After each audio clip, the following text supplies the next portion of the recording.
Bienvenue sur Top Invest, la chaîne des top d'investissement. Ici, on parle essentiellement d'entreprises de qualité. Avons-nous une opportunité d'investissement sur Apply Material? C'est la question à laquelle on va essayer de répondre en se basant sur les états financiers de la compagnie. Je rappelle que ceci représente uniquement mon point de vue et non un conseil d'investissement. Et comme d'habitude, je me réserve le droit de me tromper. Donc, c'est une entreprise ici spécialisée dans la conception, la fabrication et la commercialisation d'équipements destinés à la production de circuits intégrés et de composants de semi-conducteurs. Ok, donc je vous laisse aller lire la description au complet ici. C'est une belle entité.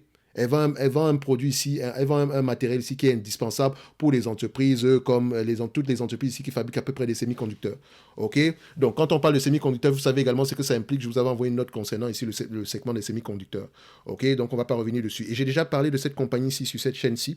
Donc, la vidéo également, la première vidéo est disponible sur la chaîne. Et je mentionne également que c'est une demande spéciale d'un abonné Top Premium. Donc, je rappelle ici que vous pouvez demander des analyses quantitatives ici directement dans le service Top Premium et avoir la certitude que ça va être fait. Plus d'autres éléments présentement que vous allez voir en lien dans la description de cette vidéo-ci.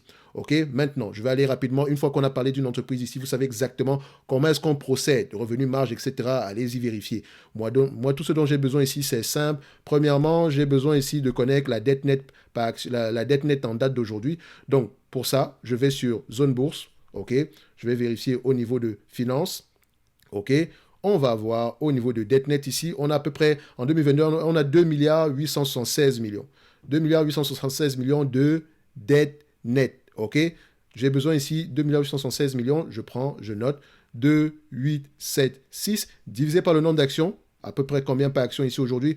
On a à peu près 800 millions, 860 millions de titres. Donc, je divise ici par 860, c'est 860,3. Donc, ça donne ici à peu près 3,34 $ de dette nette par action. Parfait. Une fois que j'ai cette information, j'ai besoin de quoi? La dette nette. Okay. J'ai besoin du PER. OK? Comme je dis toujours ici, PER reste un rendement. D'accord? Donc, on doit également savoir que c'est une entreprise qui reste cyclique. Oui, parce que les semi-conducteurs, ça reste assez cyclique ici. Donc, pendant une période, on va vendre du matériel. Après, il y aura une période assez basse. Donc, ici, c'est une entreprise avec les free cash flow et les net income ont tendance à aller dans le même sens. On va également vérifier le marché paye généralement des bénéfices de combien de fois les bénéfices pour ce genre d'entité-ci. Donc, on vérifie, on prend la médiane. Je vois ici que le marché paye à peu près 18 fois les bénéfices. Donc, on va essayer de mettre ça avec les bénéfices nets attendus, anticipés l'année prochaine dans le forward. Donc, on a à peu près 17 fois les bénéfices. Ici, sur les 20 dernières années, on a 16 fois les bénéfices. Sur les 10 dernières années, on a 15 fois les bénéfices. Donc, ici, on peut se dire que ça sera ça va osciller entre 15 et 20 fois les bénéfices. Au max, grand max, 20 fois les bénéfices. Je suis plus à l'aise même avec 17 fois les bénéfices, je vous dirais. OK? Donc, il faut également voir que c'est une entreprise qui a une certaine croissance. OK? Quand vous allez regarder les revenus ici, il y a une certaine croissance du revenu ici. Donc, on peut aller jusqu'à 20 fois les bénéfices. OK? Donc, si je suis optimiste ici sur le fait qu'on garde ce même niveau de croissance, quand je parle de croissance, au moins 5 à 10% dans les années à venir ici, on peut se dire, vous voyez, la croissance est de 12% sur les 10 dernières années. Sur les 5 dernières années, on a à peu près 11% de croissance. Sur les 3 dernières années, nous avons à peu près 20% de croissance. Donc, la croissance est très, très élevée. Donc, on peut même aller jusqu'à 20 fois les bénéfices. Mais je suis très mal à l'aise à aller au-delà de 20 fois les bénéfices. OK? Donc, 15, 17, 20. Si on est trop, si on veut garder, si on est équilibré ici, on n'est ni à 20, ni à 15, on va se mettre au niveau de 17 fois les bénéfices. OK? Donc maintenant, à vous de voir. Mais ce qui est sûr, je ne paye pas 25 fois les bénéfices pour cette compagnie-ci personnellement. OK? Donc, le marché paye ici, d'habitude, sur les dernières années, à peu près 19 fois les bénéfices. Sur les 10 dernières années, 19,3 fois les bénéfices. Donc, pourquoi pas 20 fois les bénéfices ici? OK? On va faire simple. Donc, ça veut dire que c'est déjà assez optimiste en date d'aujourd'hui.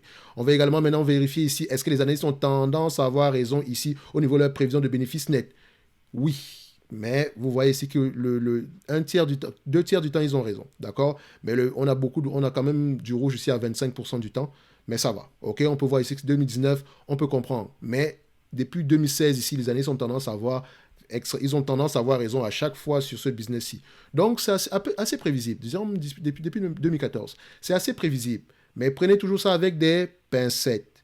OK? Parce que ça reste une compagnie cyclique. OK? Donc, je vais me mettre simple. Je voulais prendre 20 fois les bénéfices ici, mais je vais me garder une marge de manœuvre. Je vais le prendre à 17 fois les bénéfices. Pas besoin d'être trop. Je vais le prendre à 17 fois les bénéfices. Admettons que ce qui est attendu ici en 2025, donc les prévisions de 2025 par rapport à 8 dollars, par rapport au bénéfice net à 8,33 $, à 8,43 $ fois 17 fois les bénéfices. Moins la dette nette, on est à combien? Aux alentours ici de 3,34 $, disons ici, ouais, moins de 3,31 $, ça donne ici 140 $ l'action. D'accord? 140 $ l'action. Donc, on va effacer ceci. Donc, X17, d'accord. Là, je vais mettre ça ici. X17, $140 l'action. Donc, en prenant en considération ici, 17 fois les bénéfices. $140 l'action, grand max. OK, à 17 fois les bénéfices, hein. Et vous avez vu ici que le marché a tendance à payer aux alentours de 20 fois, 18 fois les bénéfices par là, sans prendre en considération la dette. Donc, ce qui me permet de dire ici qu'en date d'aujourd'hui, on a une entreprise qui pourrait représenter une opportunité d'investissement. Mais je rappelle toujours que c'est un secteur cyclique. D'accord? Et moi, je ne sais pas quand est-ce que le cycle va se retourner, mais ce qui est sûr, il y a de grandes chances que ce soit également un secteur de croissance, malgré le fait qu'il soit cyclique. Donc, ici, par exemple, vous avez un rendement sur coût d'acquisition aux alentours de 7%. Maintenant, à vous de voir si ça vous intéresse ou pas. Mais c'est une très belle entreprise. OK? Donc, Apply Materials, on va se dire ici que c'est assez intéressant, mais vous savez également ce que ça implique. Vous devez lier vos rapports financiers. Donc ici, le dividende, ici, il est stable et croissant. Il y a de grandes chances qu'il continue à croître. Il faut également vérifier ici que voilà, si elle vous distribuez la totalité du dividende ici en date d'aujourd'hui par rapport aux bénéfices nets attendus en 2023, vous aurez à peu près, voilà, aux alentours ici de 5,83%. Donc ne vous inquiétez pas, le 1% ici, je ne dirais pas que c'est pas trop le 1% qui est important, c'est la capacité de la capacité de l'entreprise à pouvoir augmenter ce dividende-là. Donc, il y a de fortes chances que ce dividende aille jusqu'à 5-6% par là. OK? Il y a de grandes chances. Ce qui est sûr et certain, c'est qu'elle a les moyens d'augmenter ce dividende-là. Elle a même les moyens de le doubler sur les 5 prochaines années et l'entreprise sera toujours OK. Maintenant, à vous de voir si cette entreprise-là vous intéresse. Mais c'est une très belle entreprise à avoir en portefeuille si vous êtes prêt à assumer voilà, les variations dues à son cycle ici. Mais c'est une très belle entreprise. Une très, très belle entreprise. Donc, en lien dans la description de la vidéo ici, vous avez le service Top Premium et je vous encourage vivement à lire vos rapports financiers si cette compagnie-ci vous intéresse. On se dit à bientôt. Merci.